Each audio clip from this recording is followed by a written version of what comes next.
This is a river. This is a stream. This is a river.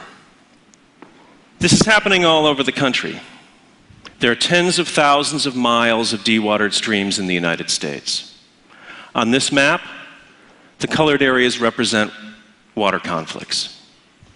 Similar problems are emerging in the East as well. The reasons vary state to state, but mostly in the details. There are 4,000 miles of dewatered streams in Montana alone. They would ordinarily support fish and other wildlife. They're the veins of the ecosystem, and they're often empty veins. I want to tell you the story of just one of these streams because it's an archetype for the larger story. This is Prickly Pear Creek. It runs through a populated area from East Helena to Lake Helena. It supports wild fish, including cutthroat, brown, and rainbow trout. Nearly every year for more than 100 years, it's looked like this in the summer. How did we get here? Well, it started back in the late 1800s when people started settling in places like Montana. In short, there was a lot of water and there weren't very many people. But as more people showed up wanting water, the folks who were there first got a little concerned. And in 1865, Montana passed its first water law. It basically said everybody near the stream can share in the stream. Oddly, a lot of people showed up wanting to share the stream, and the folks who were there first got concerned enough to bring out their lawyers. There were precedent-setting suits in 1870 and 1872, both involving Prickly Pear Creek.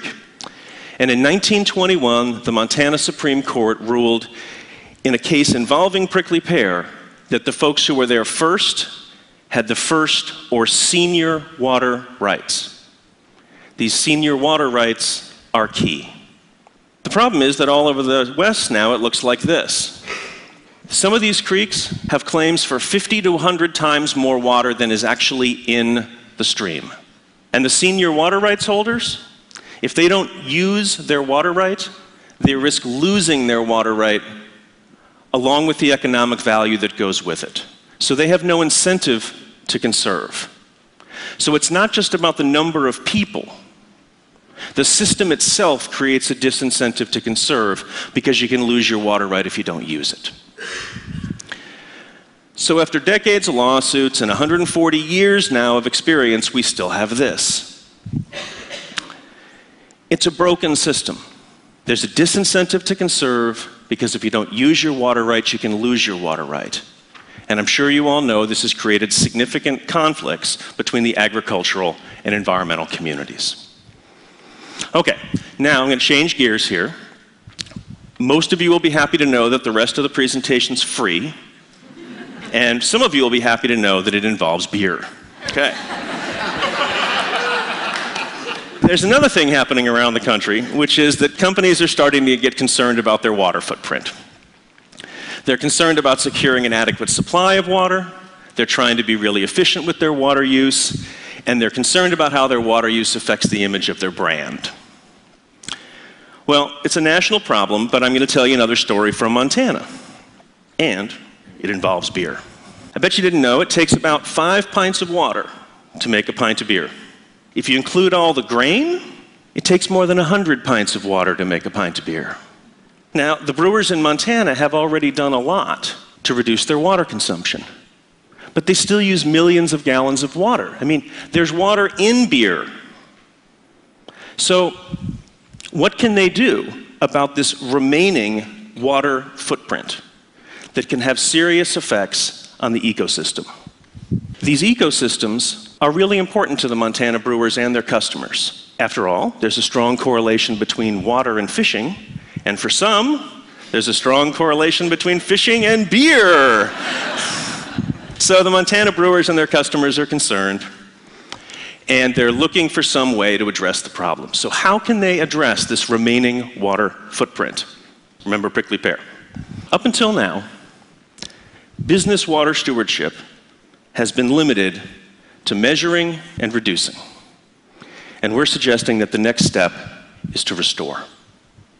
Remember prickly pear? It's a broken system. You've got a disincentive to conserve because if you don't use your water rights, you risk losing your water right.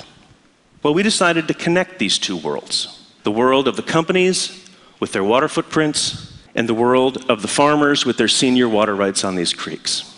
In some states, senior water rights holders can leave their water in stream while legally protecting it from others and maintaining their water right. After all, it is their water right, and if they want to use that water right to help the fish grow in the stream, it's their right to do so. But they have no incentive to do so. So, working with local water trusts, we created an incentive to do so. We pay them to leave their water in stream. That's what's happening here. This individual has made the choice and is closing this water diversion, leaving the water in the stream. He doesn't lose the water right, he just chooses to apply that right, or some portion of it, to the stream instead of to the land. Because he's the senior water rights holder, he can protect the water from other users in the stream. Okay? He gets paid to leave the water in the stream. This guy's measuring the water that this leaves in the stream. We then take the measured water, we divide it into 1,000-gallon increments. Each increment gets a serial number and a certificate. And then the brewers and others buy those certificates as a way to return water to these degraded ecosystems. The brewers pay to restore water to the stream. It provides a simple, inexpensive, and measurable way to return water to these degraded ecosystems, while giving farmers an economic choice and giving businesses concerned about their water footprints an easy way to deal with them. After 140 years of conflict and 100 years of dry streams, a circumstance that litigation and regulation has not solved, we put together a market-based willing buyer, willing seller solution, a solution that does not require litigation. It's about giving folks concerned about their water footprints a real opportunity to put water where it's critically needed into these degraded ecosystems, while at the same time providing farmers a meaningful economic choice about how their water's used.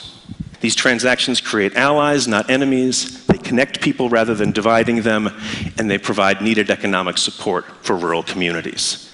And most importantly, it's working. We've returned more than 4 billion gallons of water to degraded ecosystems.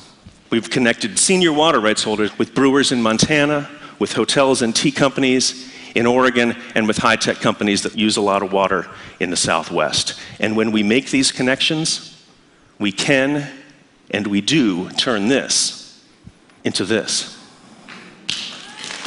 Thank you very much.